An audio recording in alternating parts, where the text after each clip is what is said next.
श्री स्वामी समर्थ. मी दुपारसाठी जेवण बनवत होती आणि माझं मन पण नव्हतं जेवण बनवायचं होतं ना, तेच मी आता काय करू, मला जेवायचं आहे म्हणून मी जेवण बनवते आमच्यासाठी. नंतर मी सिम्पल्स एक रात्रीचा भात होता, तेच मी फोडणी भात मारून टाकलं, मसाला भात आणि पापड भाजलं. आणि काय नाही, मला टेन्शन होतं की आता बघ जास्त का तो माझा नवरा कमवत नाही, पण पैसे पण उरत नाही आमच्याजवळ. एक महिना संपता 1000 पण राहत नाही आमच्याजवळ. इतकं मला लय टेन्शन झालं होतं ना, सांगू नकोस. हेच मी मनात आता हे पण बाकी आहे, रेशन पण बाकी आहे, कसं होणार काय होणार, लय टेन्शन झालं होतं मला.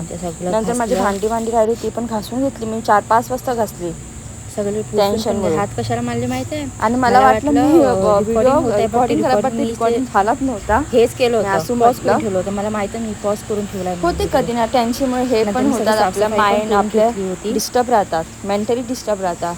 मीच माझ्या डोक्यावर हात मारून तरी सुद्धा काय नाही, मी खुश आहे. माझ्या नवऱ्याने आज मला उद्या येतील पैसे, तसं काही नाही आहे. आता ही बाटली कडकू त्याला लावली आहे. नातेवाईका पण आपल्याला छान नाही करत पैसे नसेल तर. पैसे असेल तर सगळं बरोबर आपल्याला. घेतलेलं घाण झालं होतं. नंतर मी वरांडा क्लीन करून घेतलं. माझं मन इतकं मला कंटाळा येत होता ना, सांगू नको, लय कंटाळा येत होता. दिमाग पण आपलं काय करायचं समजत नव्हता. आणि मला ना रात्री ना 2 वाजता इतकं भूक लागली आहे ना, लय भूक लागली होती. नंतर माझ्या नवऱ्याला सांगितलं मी, मला काहीतरी बनवून दे म्हणून. नंतर त्यांनी पोहा बनवला गरमागरम, आणि त्यांनी चॉप केलं होतं, इतकं बारीक चॉप केलं होतं ऑनियन आणि हे ग्रीन चिली. लय मी तर मोठं कटिंग केलं तर हे तर लय बारीक चॉप केलं होतं. आणि माझ्यासाठी तो करतो, असं काय नाही, मी नाही मला पाहिजे तर तो करतो तो घरी, नाही म्हणत मी.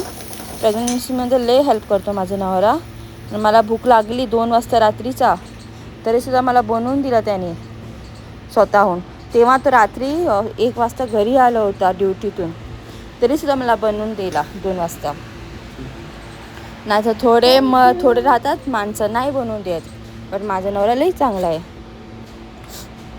नंतर मी खाली एक प्लेट पोट भरून खाल्लं मी. मला तेव्हा झोप आली ना, मला झोपच येत नव्हता त्याच्यामुळे. नंतर त्यांनी भांडी पण घासली होती मला, आणि मॉर्निंगमध्ये त्रास नको म्हणून भांडी सगळं त्यांनी ओटा आपण क्लीन करून घेतलं होतं.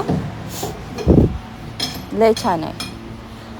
माणसाकडे जवळ पैसा नाही तर काय झालं, माणूस तरी छान आहे ना, मला भेटलं तेच आम्हाला मोठं.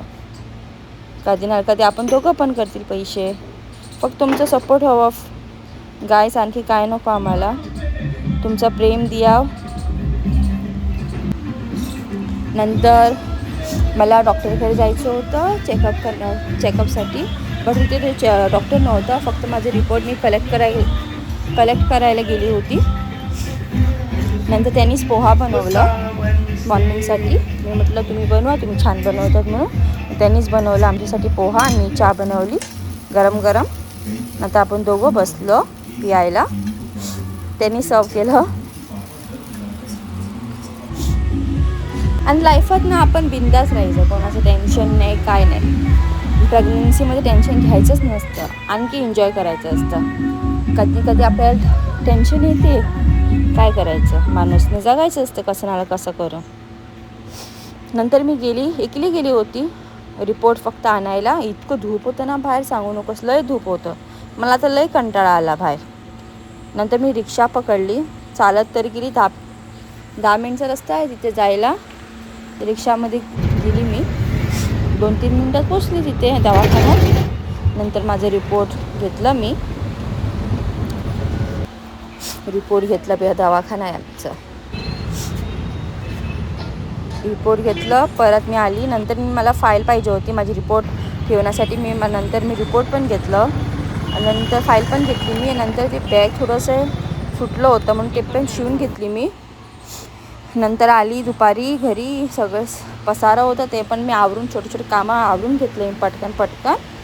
आणखी काय नाही. नंतर माझं डोकं इतकं दुखू राहिलं होतं ना, सांगू नकोस. कशाला मी बाहेर गेली होती म्हणून. थँक्यू.